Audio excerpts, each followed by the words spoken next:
Big time. I mean, my kids are used to being at home. They homeschool, so they really never got a break. Well, see here, they've never been, the kids my wife has, have never been in the same room together. They didn't even know half their own class. Gosh, And it's February. I know. It's you think they've had roughly 11 months off, and I don't know. Hey everybody, this is Randy, and I'm going to introduce my guest to you in just a second. Welcome to 40 Minutes. We're so glad that you're tuning in today. I can't wait to get introduce you to my friend Brian next week. Before I forget, you're not going to want to miss that one either. A young lady's going to be with me. I'm not going to say her name, but I'm just going to give you a trivia, and you can pick which one of the. She's very noteworthy for one of the three things. One is she helped engineer the battery that Tesla is using right now on their car. Another is she actually served on the cabinet of the Clinton administration. Or number three, she's a former Olympian. So you take your pick there. Either three of those would be pretty interesting, right? So I have Lieutenant Colonel Brian Clark with me from the U.S. Air Force. First of all, Brian, thank you for your service. Thanks for your support. And for all the people that you are over or serve with. So I got to ask you a question, too, because I honestly don't know this. Are you any relation to General Mark Clark from... Of course. No, I would be lying to you if I said yes. Or no. I do not know if I'm related to General Mark Clark. There you go. I don't think so, though. So what you're saying is there's a chance. There's a chance. Exactly. Very good. Well, why don't you just, before we get into the professional stuff, Okay. Go ahead. Thank you. And by the way, I want to thank our director, producer, Mr. Braden, today for kind of keeping us straight. Tell us a little bit about your family, because you're a family man. I am. That's how I define myself first and foremost. Aside from Christian. So background on me, I grew up in Kentucky, small town in Kentucky called Mount Sterling. Beautiful little place east of Lexington. A great place to grow up. Grew up Southern Baptist, First Baptist Church in Mount Sterling. Raised by two God-fearing people. Loved me very much and took great care of me. Instilled patriotism in me and a love for God. Got married when I was 25. Married to Leslie, and she's from Florida. We have 4 daughters that are all as beautiful as her, thankfully. Don't look like me, and so that's a gift for them. But yeah, family first for me. Work is great, but I cherish the time with my girls. That's right. Yeah. So you're surrounded by 5 females. Right. Do you have a pet that's at least a male? Or He's not as male as he used to be, but he is a male, yes. But well, thank you. We've got several who are signing on here. Jackie Gibson, Angel is Jana Brown is watching. Martha Fersner is watching. Ron Powers, he says, thank you for your service, Brian. Adam, he may be a friend of yours. What's his last name? DiGirolamo. He is a good friend of mine. So you've and got a colonel in the United States Air Force. A colonel. You've already got some fans checking in. We got Linda Alexander and Carolyn that are watching with you. So thank y'all. And as some of you know, most of you know, hey, fire some questions in. I've got some things I'm dying to ask Brian, but you do that, and we'll try to entertain as many of those as we can. I think we've already figured out by now, Brian, that your number one identity is not necessarily that you are Lieutenant Colonel of the Air Force Base, but it's that you are a Christ follower. Right. So how did that happen? Well, wasn't always that way. Brian wasn't always the same guy on Sunday morning that he had been on Saturday night. And I'm still highly human. But when I was a teenager, back in Kentucky, we were always in church. Wednesday night, supper at church. Sunday morning, Sunday school. My mom was very faithful about making sure that I was there and surrounded by that good influence. And when I was 14, I was saved. Now, that being said, drifted quite a bit, especially in my college years, and when I first enlisted. I enlisted in the Air Force in 1995. So, but I will say that what has definitely brought me back straight and narrow is being a father and being a husband. It definitely made me realize what's important, and it's helping them know Jesus, helping them get to heaven, and obviously I want to spend eternity with my brothers and sisters in Christ. That's exactly right. Yeah. You bring up a great point. I think the gospel and our personal attitude toward the gospel takes on a whole new meaning when you have children of your own, doesn't it? Yes, sir. Especially in today's world. Exactly. Yes, sir. Because you really start thinking about those things of are we all going to be together one day in eternity, and you're doing what is the thing that a Christian father should do. You're modeling it. You're clear on your lifestyle and your value system, and you're loving them, and you're showing them the path. That's what all we can do. It's a full-time job. Is show them at the path. You know what, Brian? Don't get intimidated. We got people even watching from Walterboro, South Carolina. Wow. Here. I've been to Walterboro. That's right. Believe it or not. Nancy, thank you, Nancy, for tuning in. Joe has just tuned in, says, I can't wait to hear more about what you guys are talking about. Stephen, Stephen. Good man of God. He's a preacher back in Kentucky. He says, ask him about his beast days on the basketball court. No, Stephen was the beast. I was cheering him on from the sideline. We'll ask Stephen about his three-point shot. I bet he still can hit that. There you go. He's a good man. There you go. It says, here's another one. Ben from the base says, thank you, sir. Thank you for always being a friend to the chaplain corps. Miss you. What does he have the last name there? Ben Quinn. Yes. Quintanina. Yes, he was our chaplain in South Dakota. Very good. Oh, so that's why he says you miss you. Good man. Why don't you have any friends like Smith or Jones?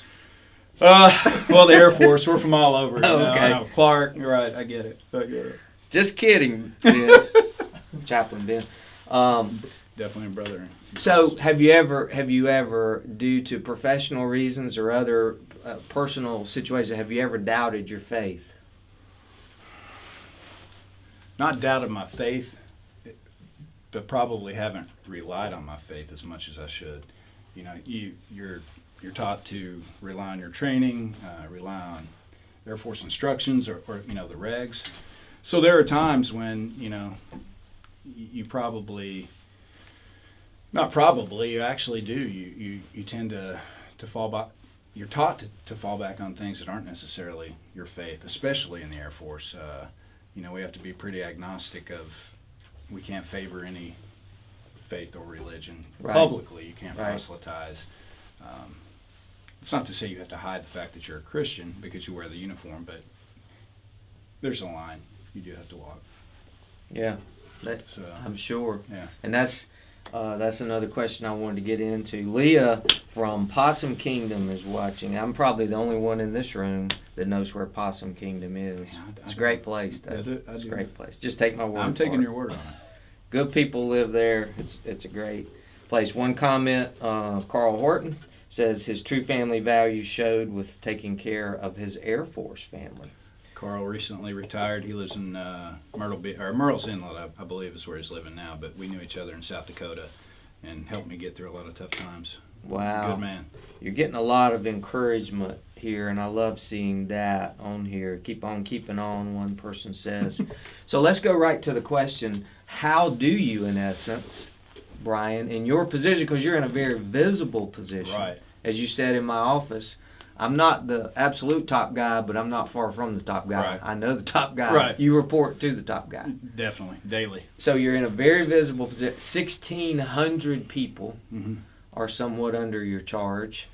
How do you navigate this tension between, as you said, an agnostic environment culture that is enforced to be that way, but as a truly genuine Christ follower, and you've got that call on your life?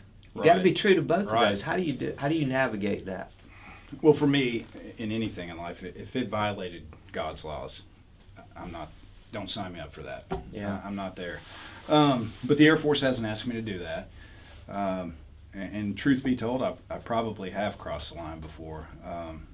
I can give you, I don't know how nitty gritty you want me to be, but Hey, that's your call. But I wouldn't say names, but when I was a squadron commander the first time, I had an airman. She got pregnant, and she was freaking out. Came to me, didn't know what to do. She said she was going to have an abortion.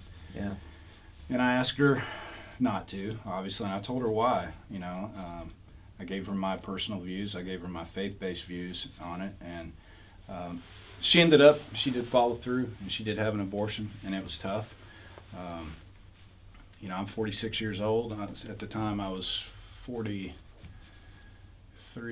or 43, and she was, early 20s, and so, young enough to be my daughter, and I think of a lot of the troops that way. They're family to me. They're an extension of my family. Mm-hmm. So it broke my heart, but you do have to balance it. I feel like I kind of have an intuition of what I can get away with, what I can say. It's tough to really, put a finger on the line. But I will say in years past in the Air Force, there was probably more tolerance for being more overt about it.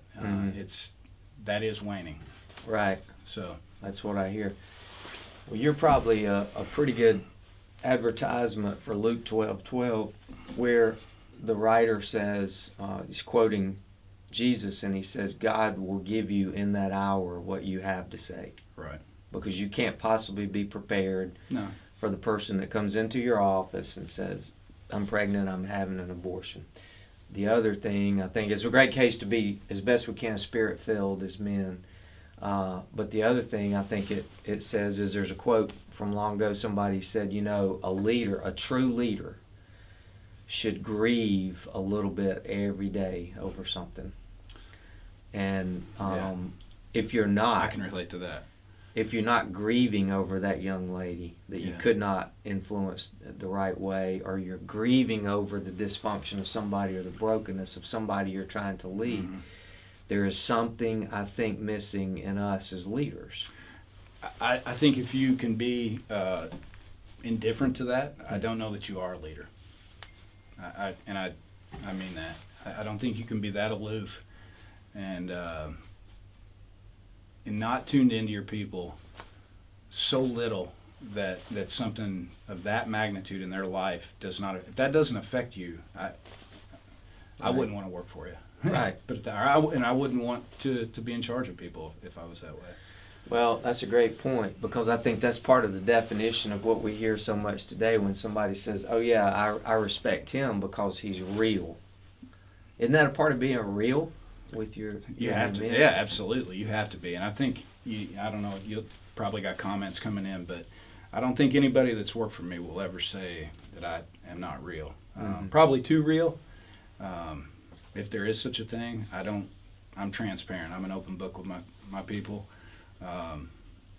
I don't really like to say they work for me. I like to say I work for them. It's a servant-leader relationship. I feel like my job as a commander was to remove obstacles for them, not be an obstacle. And I feel like I work for them.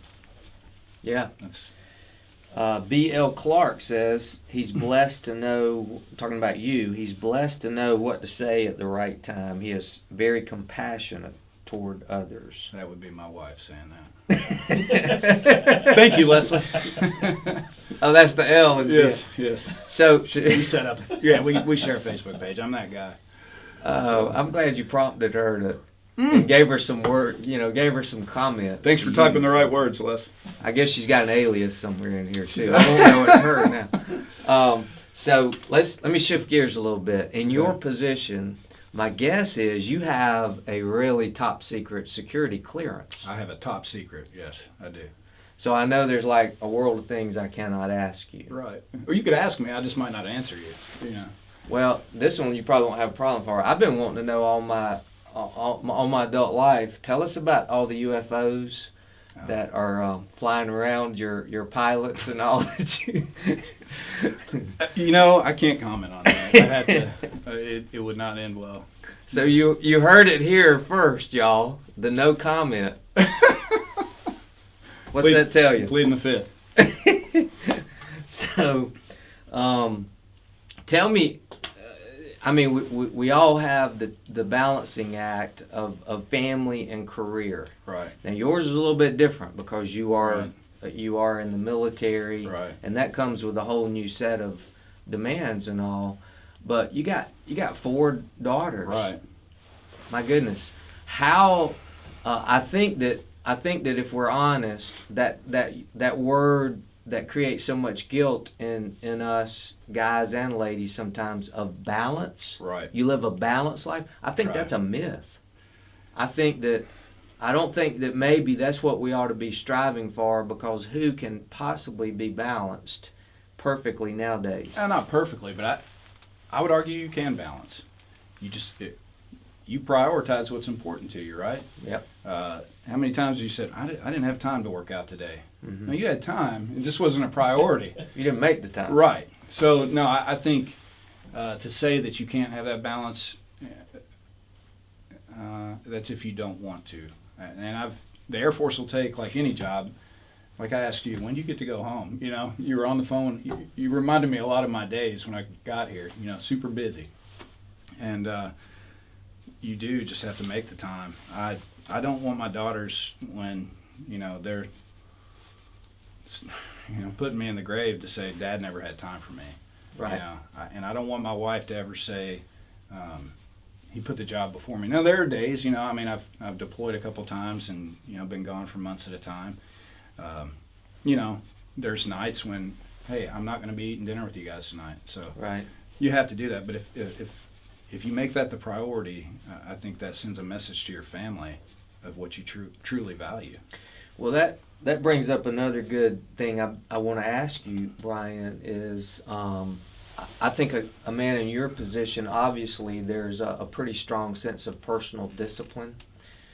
Talk to me a little bit about that and how that plays into possibly the balance of all the things you have going on. Yeah, I mean, you tend to compartmentalize everything. I feel like with my wife, I mean, she grew up as a Air Force dependent. Her father retired. Her mom was in for several years. Her grandfather retired. So she's very in tune with the Air Force language. So when I talk work, she knows what I'm talking about.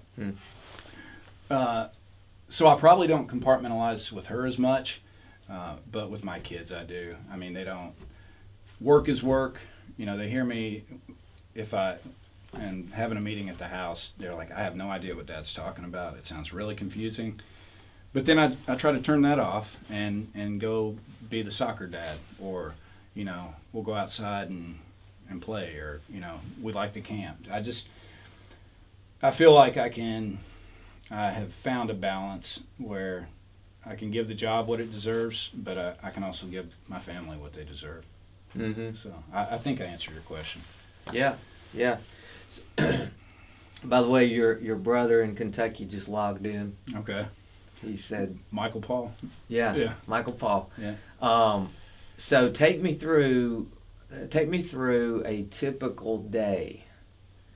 Don't give me the craziest worst day, but also don't soft sell it. Okay. So take me through, because that'll give me an idea of, okay, where are you having to apply discipline? Because we all have to make decisions. Sure. What am I going to give myself to, and what am I not going to give myself to? Right. So lots of meetings.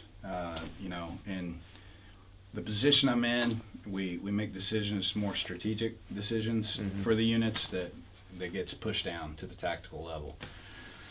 So lots of meetings there. So that's a normal day. I'll start the day with getting aircraft status, let my boss know how the jets are, what we're flying, what we flew the day before. We have very disciplined, like taking a look back, taking a look forward. Where are we right now? So not necessarily in that order, but that can be a pretty mundane day where you're like, man, I am getting paid by the meeting or by the email. But there are also days where, you know, you're mowing the yard, you get home at night, and it's 7 o'clock at night, and your wife walks out to you with your cell phone, and her face is as white as this cup, and it's your first sergeant, and you're responding to a suicide. And so that's an all-night thing. And so a huge continuum of mundane to extremely not mundane. I don't really have the word for it. Super static, super dynamic. Really large continuum there. Why is the suicide rate among the military in general risen as it has? I personally think I mean, if you look at the numbers I've looked at, we're a cross section of society. We like to think we're super resilient. You know, we're fit, we're tough, we're all in our minds. We're all alpha male. But you know, we've got a lot of stress. We're away from our folks a lot. Long hours.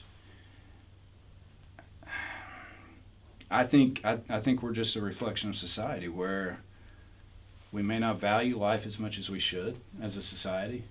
I think obstacles tend to get blown up quicker. You know, I'm not minimizing the stresses that people deal with, but things that people may choose to take their life with over now, they may not have 20 years ago. I really do think it's been a slippery slope of what people consider to be a hopeless problem. Yeah. And, you know, a lot of people claim to be Christians, but I don't think as many people have God that used to. It's almost like, as one person has said, we're projecting the gospel without the gospel. It's a form of godliness that we have convinced ourselves is real, but it's a shell, and then it's tested, like you say. Now, I'm not trying to make this, Brian, a commentary on generational differences. Sure. And sound like the old geezer who says, well, you know, back in my day. And I probably did sound like that. But no, you don't at all. But I do want an honest assessment of you, because you've got people older than you, I'm sure, that are in the chain of command, and of course a huge population of 32 and below. So I guess my question is resiliency. What is your honest take generally, not trying to stereotype everybody, generally in the military these days? Are you seeing the same amount of resilience, determination, and all like that? Or do you honestly see that a little bit in a weaker position? 100% a weaker position. I wish I could say no, I don't, but it absolutely is.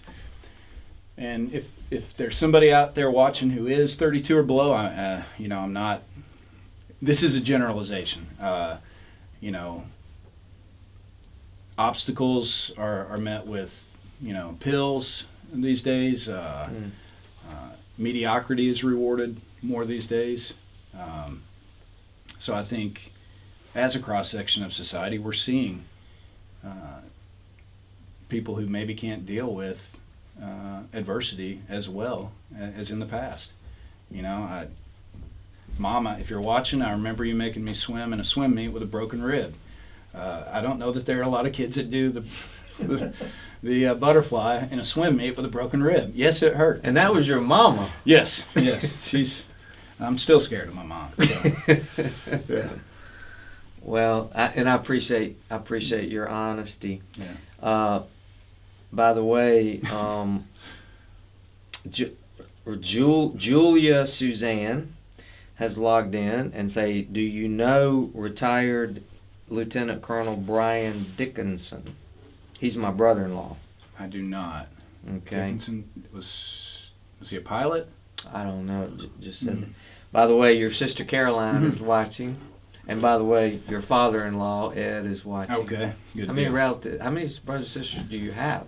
I have a younger sister, 2 years younger, and a younger brother. So Caroline and Michael. I'm the oldest of three. And then So Ed, he lives down in Florida. They live in the Panhandle, and my folks are in Kentucky. So This one comes in from Ms. Richardson, and Okay. she says, "This is the man I chose for my daughter. I hope," she's talking about Leslie. yes, she is. Okay, good. That's Leslie's mother. Yeah, Yeah, that was a pretty funny story. She did my taxes, and she had a picture of Leslie up, and I said, being an awkward silence as she's figuring out how little money I'm probably not getting back. I said, "Oh, your daughter's pretty," and she said, "You want to meet her?" And I'm like, "Sure." She got 7 toes, and no. So anyway, I said, "Sure, I'd love to meet her." And then she said, "Well, you can't. She's got a boyfriend." So I thought, that's a pretty sick joke. Yeah. And Cool. you're right, but she was trying to offload him, I believe, and the rest is history. So I can tell you more about that later.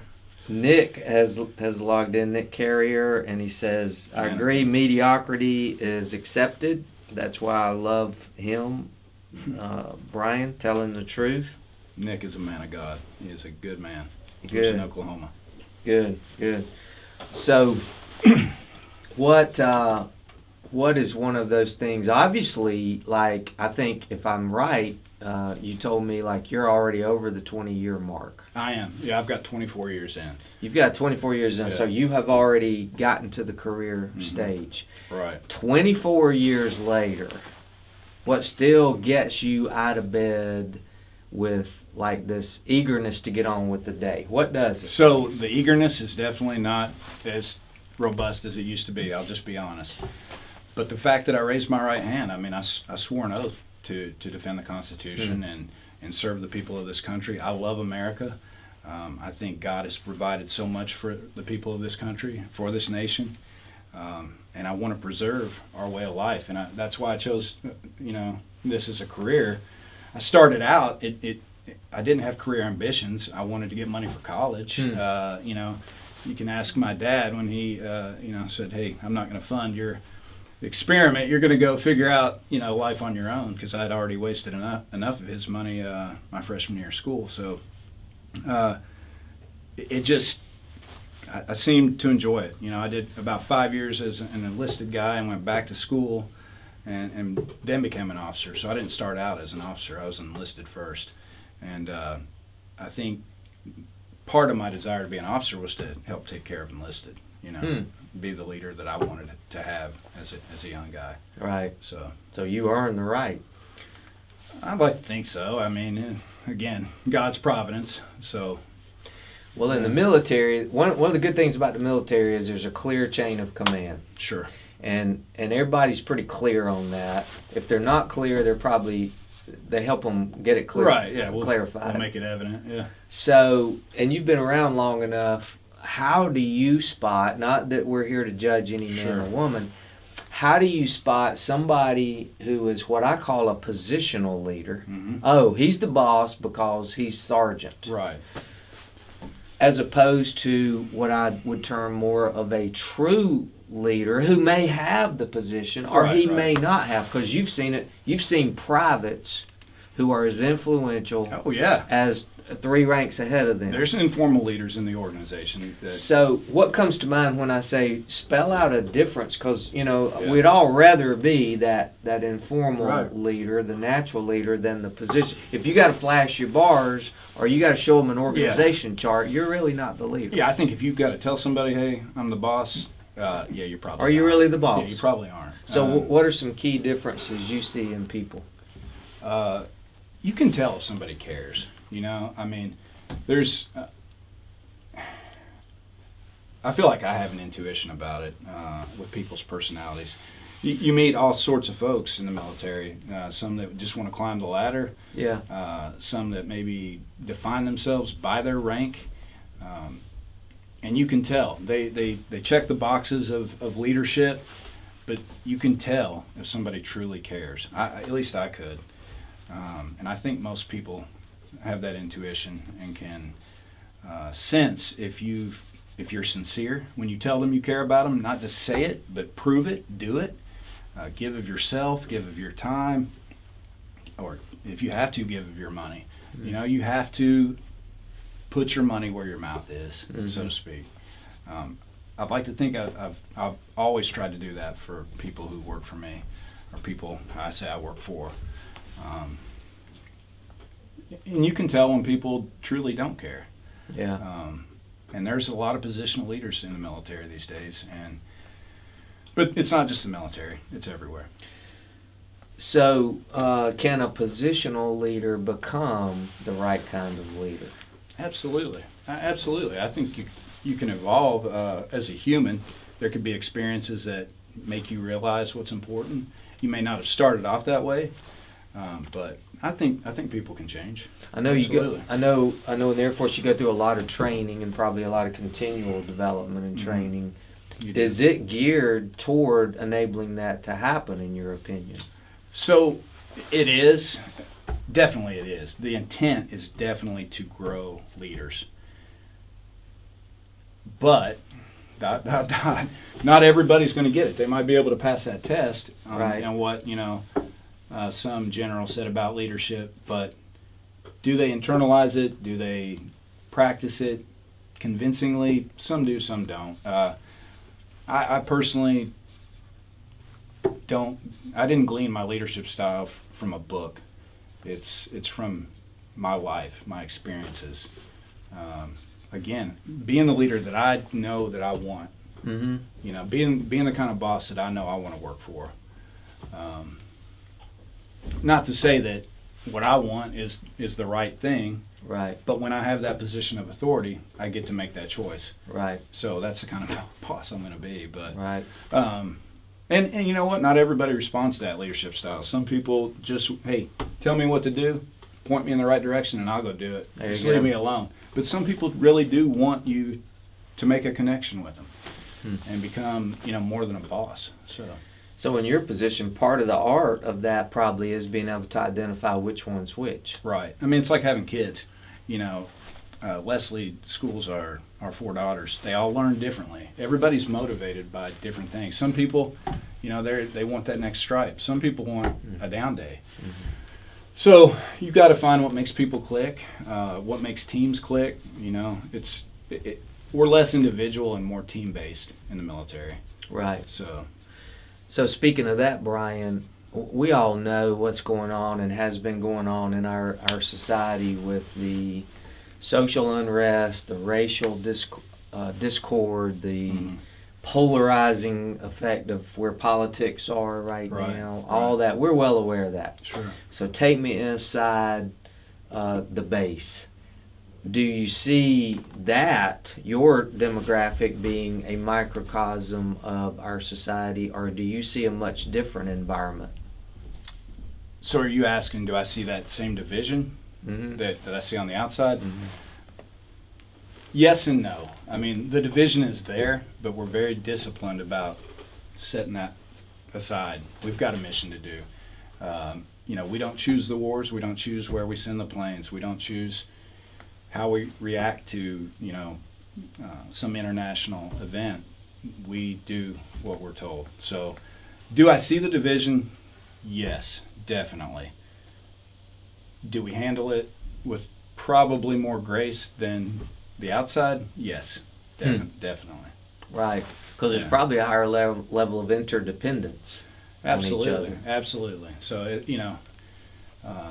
I'm a support guy. I mean, I'm not a combat guy, frontline guy, but I can imagine that when you are on the front line and your life is on the line, you're not real concerned with your buddy's politics, Or his race. Right, exactly. We're all Americans. Or his rank. Yeah, exactly. That's right. You're just trying to get your buddy back on. Thomas Blank, now this makes my heart feel good. Thomas Blank, who's on your base, says, "This best commander I've ever worked under. Wish we had more like him." Thomas, I know Thomas. As you know, I know Thomas. Yeah. Baptized him here in this church about three or so years ago. I love seeing that. Oh, QA, yeah. And by the way, Leslie, your wife, checked in and said, "Yes, I am watching. Thanks for calling me out and exposing me." Sorry about that. You knew I would. So, what have I not asked you that you wish I had asked you? Is that a fair question? That's fair.